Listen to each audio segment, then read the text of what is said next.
Hello, friends. Wherever you are, I would like to greet you in the name of our Lord and Savior, Jesus Christ.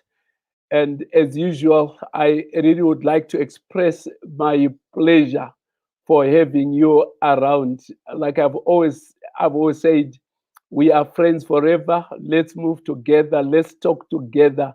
This is your preferred channel for human development, and we are happy to be working with you on this particular channel. So, welcome to Let's Talk with Pastor Ngwaru. On this channel, we address issues of marriage, we address family, we address retirement business. We are into all sorts of topics that are designed to develop family life and happy relationships. That's exactly why we exist. And for tonight, we have a very interesting topic, and it says, How to be wiser than conflict. How to be wiser than conflict. I don't know exactly what to expect and what is in there. Let's move together and you'll discover exactly the kind of food that we have prepared for you. And for those of you who are basically following this series on conflict management, you'll know that we have made prior uh, recordings or broadcasts, and this is a follow-up to those ones. And we are going to be continuing until such time as when we feel like we have covered enough ground in this particular area. The whole idea basically is to develop skills that are necessary to manage conflict, because we know conflict is ravaging a lot of homes, and we do not want you to be part of statistics. When we talk about how to be wiser than conflict, exactly where am I coming from? What is it exactly that I would like to address? This is a call to use wisdom in addressing conflict. It's a call to use wisdom in order to address conflict. And basically, when I say wisdom, the opposite is also true, that if we are very foolish in terms of dealing with conflict, then we may run into all sorts of problems, and the relationship will suffer. A lot of things will suffer when we are not applying wisdom to resolving or managing conflict. I also would like to quickly offer a disclaimer. The disclaimer that I would like to provide here is that, look, um, these lessons are simply learning lessons. They are learning lessons. You and I are not in a counseling relationship, as it were. So these are just learning lessons. They are descriptive and not prescriptive. I want you to take them from that perspective. If you have a counselor that is working with you, a psychologist working with you, you can just maybe share what you are learning, but basically, I want you to respect what your counselor may actually be telling you.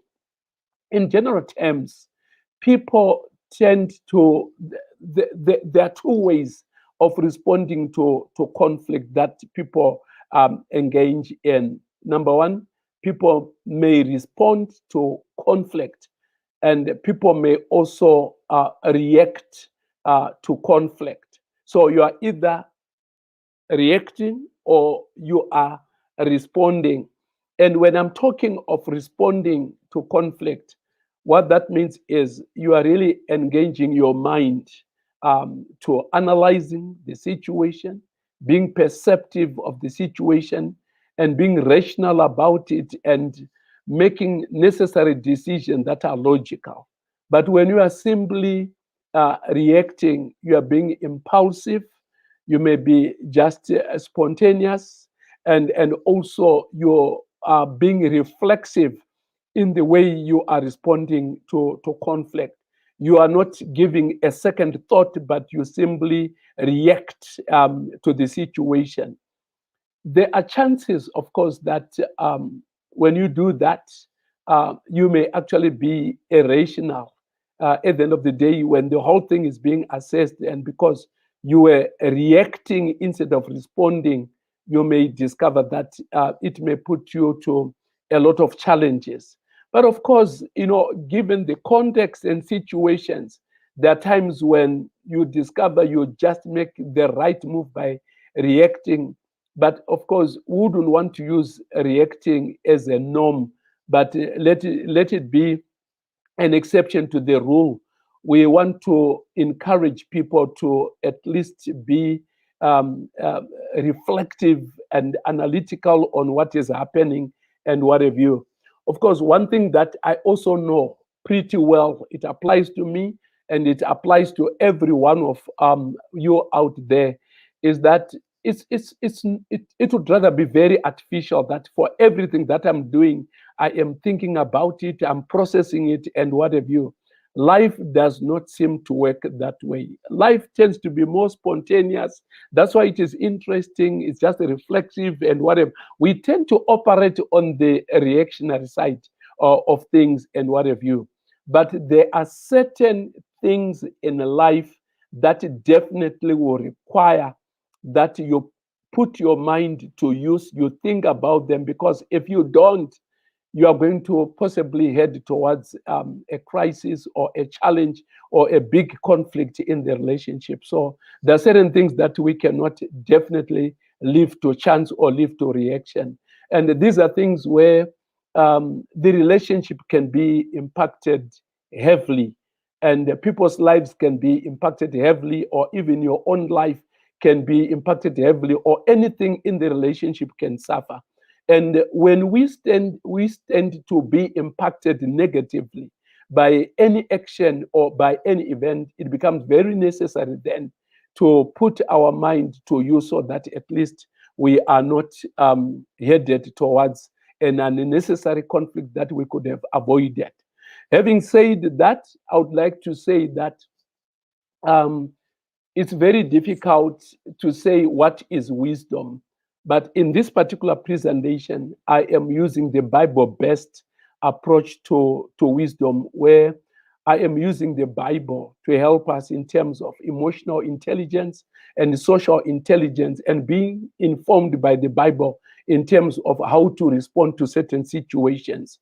And like I've said before, when you are responding, wisdom tends to favor an idea of responding to things, thinking things through, than being spontaneous about things and what have you. So wisdom is more rational. Wisdom has to do with the decision making, analyzing things, and this is why the approach to responding to a conflict is more favorable than the one of just reacting.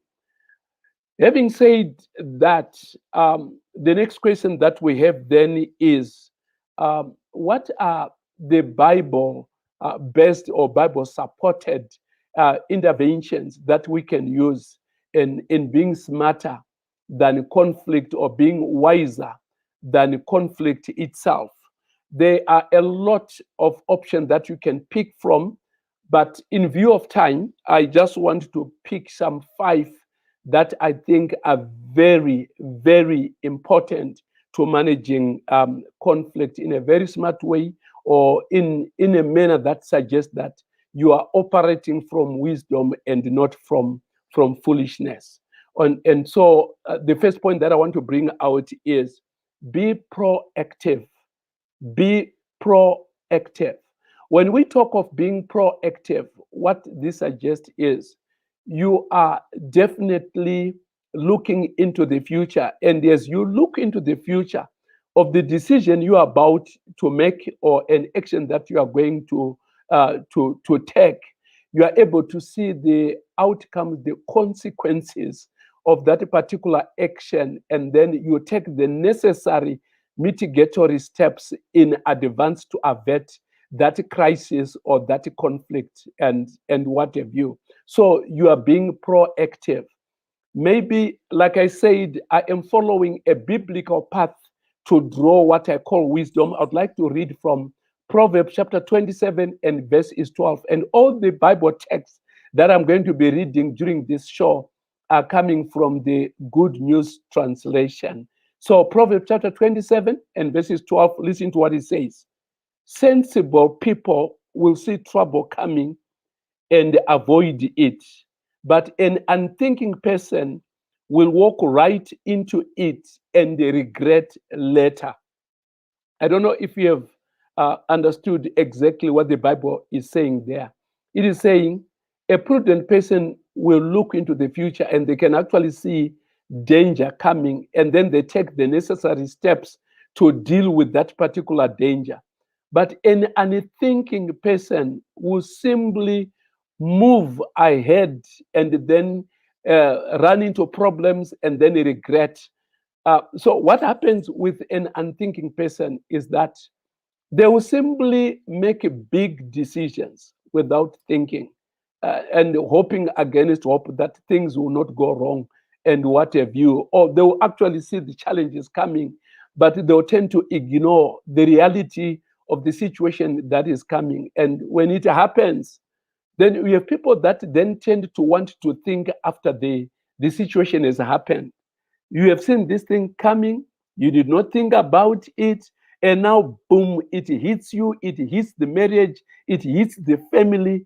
And it is when you are now in a crisis, that is when you are now beginning to engage your mind, thinking after the act has been done, after the event has taken place. Um, I want to say it has its own challenges, and this is not the kind of route that proactive people take. Proactive people will, for instance, you're going to do something for the very, very first time in your life. You have never done it. Let me use maybe a worst case scenario where you are a loving couple, husband and wife, or maybe it's a parent and child, you are just staying together in a single home. And one of you now is out on a party and you are going to be there until 3 a.m., 4 a.m. You have not made arrangements, you have not told anyone that you are going to be coming that late. An unthinking person will just enjoy the party, and when it is done, drive home and hoping everything will be normal. But a proactive person will then say, I have never done this. And what are the potential conflicts that can arise if I behave this way? And then they will take the measures either to notify people at home whether it is okay to come late, or to advise them exactly what is happening. This is what we call by being proactive. In view of time, I'll go to the next one. And the next one here in any order actually says the law of the highest good. The law of the highest good. When I talk of the law of the highest good, exactly what am I talking about? Here, I know there could be different definitions of what the law of the highest good is. But for our purposes in this particular discussion, I would like to look at the law of the highest good as actually referring to the highest value addition that we can ever bring in a relationship. In other words, if you're caught up in a conflict and you are each trying to find a way how to resolve it, and let's take, for instance, you are being governed and guided by the law of the highest good. What this says is, what is the option that will add a lot of good, the highest good into our relationship? You will try that option, discuss that option, and that option, like we discussed in our previous discussion. But at the end of the day, you will then come up with an option that tends to deliver the highest benefits to the relationship. Is it going to increase intimacy, closeness, bonding, and attachment? Are people going to be more confident in the relationship? Are they going to be happier in the relationship and whatever? So the option that you pick is judged by the value addition that it brings to the relationship. Let me also read something a text that I really love from Philippians chapter 4 and verses 8. And listen to what it says here. It says here, in conclusion, my friends, fill your minds with those things that are good and that deserve praise, things that are true, noble, right, pure, lovely, and honorable. If you are proposing an option in the relationship, and you are going by Philippians chapter 4, verse 8, would you look at it as lovely, as praiseworthy, as good, as pure, as something that is going to increase the joy and the happiness and the family togetherness and what have you? This is how you need to be thinking. I tell you, resolving conflict is not just a question of I've made a decision and people must go by it. No, you actually need to kind of weigh it in the scale and find out what value is it bringing into the relationship. Yes, we can choose your option, you can choose my option, but at the end of the day, what effect is it bringing in the relationship? Let me also bring in another very important aspect, which is very close to it. And this is what we call the win win approach. The win win approach. These are popular ideas that we get from psychology and what have you. And you'll be shocked and surprised to know that these ideas also are also very biblical in nature. And when you go to Philippians chapter 2 and verses 3 to 4, this will help me to kind of illustrate what I mean by the win win approach. Philippians chapter 2 and verses 3 to 4 actually says, don't, don't do anything from selfish ambition or from cheap desire to boast, but be humble toward one another, always considering others better than yourself, and look out for one another's interest, not just your own. I mean, this is a mouthful. It is powerful. Did you know that one of the signs of greatness, one of the signs of greatness is the ability to be humble. And what does a humble person do? A humble person is the one who thrives on the win-win situation. And by this, the Bible is saying, when we are in a conflict and our interests tend to collide and we don't seem to agree on which direction to go, a humble person who believes in the win-win situation will tend to operate from the other side of the equation.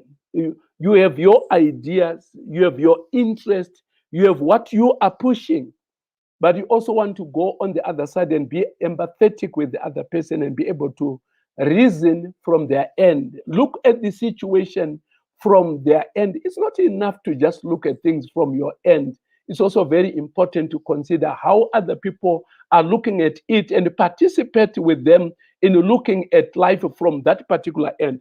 This then brings what we call the collaborative approach, where the two of you, or maybe the whole family, is actually collaborating and you're working together so that everybody is given room to discuss, is given room to think. They are given room to agree to disagree, and their interests and views are put on the table. They are considered and whatever. We are not in this conflict to solve one person's problem. We are in this conflict because we want that which is good for everybody. So if it is going to benefit everybody, we do not want to see losers in this whole thing. There should be no one who leaves the table feeling like I have lost a battle.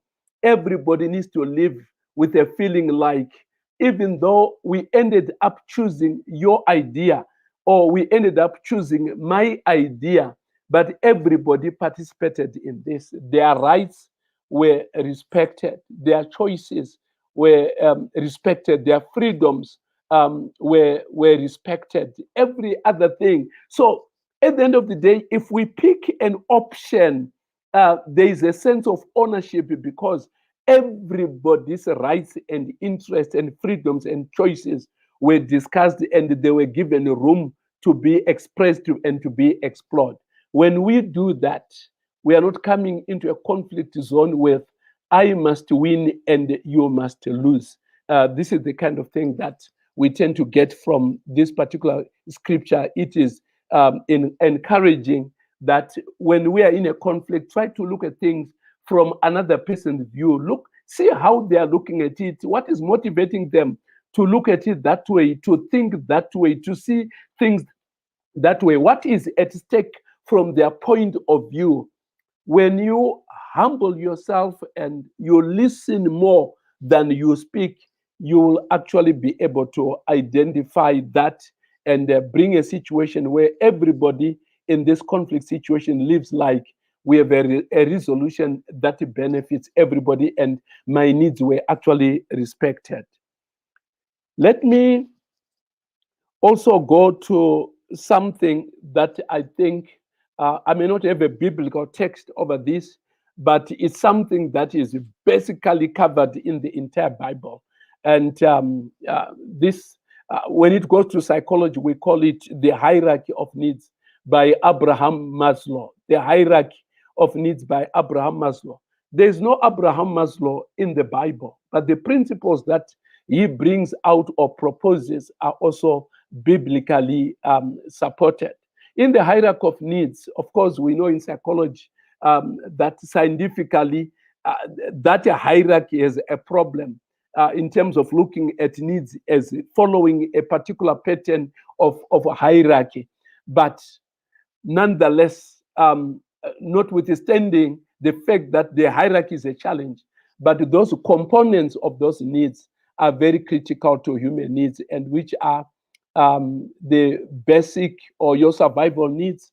And this is where we are talking of your water, we are talking of your food, we are talking of shelter, and for married people, we could be talking of sex and what have you.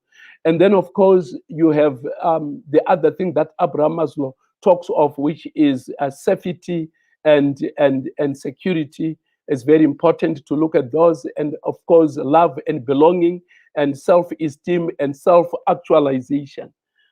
You'll notice, friends, that if your relationship is stuck at survival level, you basically are battling to meet the conditions for life. You can't provide food, you can't provide shelter, and for yourselves and what have you.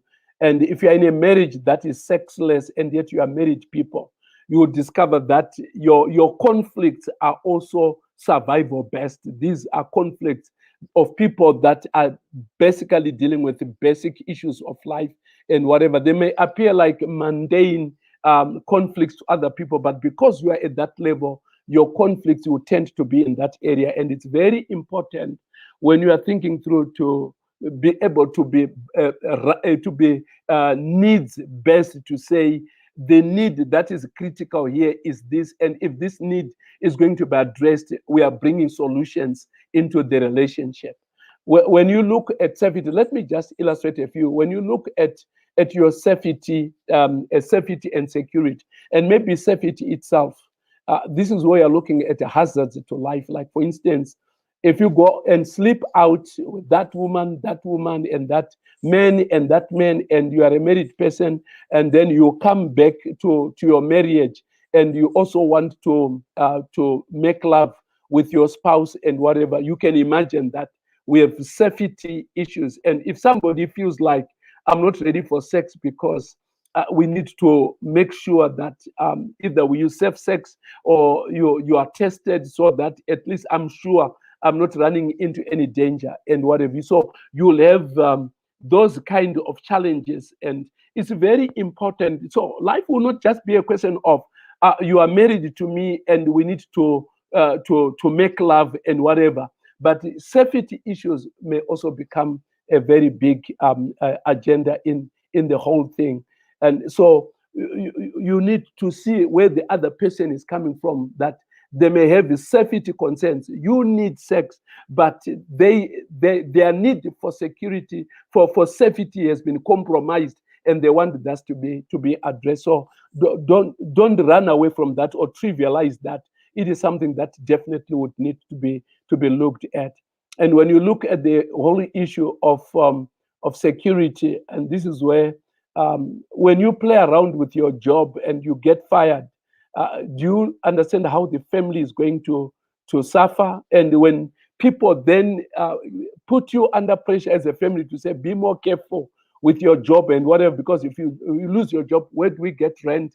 Where do we get school fees and what have you? So don't think that it's just a financial battle that you are discussing in the family. Somebody at the back of their minds, they have this idea, they have this pressing need of, I need security. I need to make sure I eat today, we eat tomorrow, and therefore my husband needs to be more careful with his work. My wife needs to be more careful with her work, and maybe my children or my parents and what have you. All these things come into play. And so you have got love, you have self-esteem, you have self-actualization. Actually, when you sit down with the trained counselors, they'll be able to at least help you analyze to see exactly the needs that are being communicated by another person and what have you. Like I said earlier on, suppose you come home very late, 3 a.m. You have never done it in your life, and for the first time, you are coming back 3 a.m. You never phoned, you never told anybody else, and what have you. You can notice that people go through insecurity. Their need for security is compromised. And when you come, they'll be angry, they'll vent off and whatever. And all they're trying to communicate to you is, we are feeling insecure. You made us to feel insecure, and we don't need to operate in this kind of thing. So it's very important. Some of these needs are spoken. You are lucky if they're spoken, but in most cases, people will feel certain needs, but they will then communicate through certain channels. It could be through anger, through swearing, there is a lot that can happen, vending off and tantrums and whatever. And yet, in essence, they're trying to communicate that there are certain needs that need to be satisfied that the other person is not looking at. Let me deal with the very last one. The very last one, and not the least, actually says, try to be selective in your choice of what conflicts to engage in. Don't be the kind of person that anything that comes up, you're on it. Anything that comes up, you're on it. And so people know you to be reacting to anything that comes up, you are on it. There are certain conflicts that you can choose not to respond to or to even deal with. And even if they invite you into the conflict zone, you are not willing to get into that. Did you know that even Jesus Christ operated like that? He operated like that. He had conflicts that he really responded to. And he also had conflict that he had nothing to do about. Let me read Matthew chapter 27, verses 12 to 14. You'll be surprised what Jesus did. But he said nothing in response to the accusations of the chief priests and elders. So Pilate said to him, "Don't you hear all these things they accuse you of?" But Jesus refused to answer a single word, with the result that the governor was greatly surprised. You know, people are showering accusations after accusations, showering accusations after accusations. And then Pilate says, "What do you say to their accusations?" And Jesus chose to remain quiet. He chose, I'm not going to engage in that kind of conflict. It's not adding value. We are not trying to solve anything except that these are people that already have a predetermined end, and I will not help them. in their agenda. Go ahead and simply do what you want to do. I'm not going to participate in that.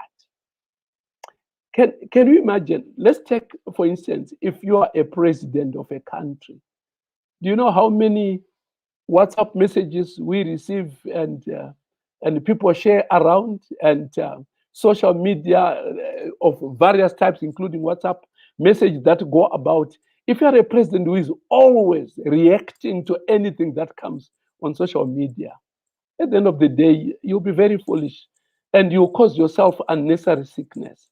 And this is why I am saying um, you don't have to engage in every conflict. Use your mind and tell yourself, what does it benefit me to engage in this particular conflict? If it is only meant for us to fight, and then I'll name call, you name call, I push you, you push me, and we are not desiring to solve this, but except to fix one another, you may choose not to be part of that kind of conflict and what have you. You may actually see that, look, your name is in social media. Hey, Pastor Ngwaru is like this, or Pastor Maposa is like this, and your name is in the social media and what have you. You can actually tell yourself that, look, I don't address issues on the social media. If it's going to be very critical and this thing must be solved, the church has got programs, it has got processes of how to deal with this and what have you. And so you may choose to respond to real processes of how to solve things than to be chasing after wind. Let people who do that do what they can possibly do. But for you, you need to be very wise in terms of, does it add value to engage in this conflict or not? Friends, we are going to end here for tonight, and we are going to be continuing. And I know one question that a lot of you may actually be having is, Pastor, if I try all the peaceful ways of solving conflict, everything that you are saying, wise way of doing it, but nothing is working, what is my next lot? What next? What should I do? We are going to be pursuing that possibly in our next presentations. Let's look at stalemate. If there's a stalemate, let's look at if things are not working and whatever, you have tried everything and all the peaceful ways are not working. What are the other options that can still be judged as wisdom when you do them? Friends, I'd like to thank you for listening. I want to thank you for being around. It has been my pleasure to have you around. Now, listen, this is your channel of preference where we would like you to come here for human development and growth and for the betterment of our relationships. And also for your support to the program, I would like to invite you to subscribe and click notification so that at least you can send a message to the world that this program is worth listening to. We are happy to have you around, and until next Thursday, it's a very good night or it's a very good day. God bless you and good night.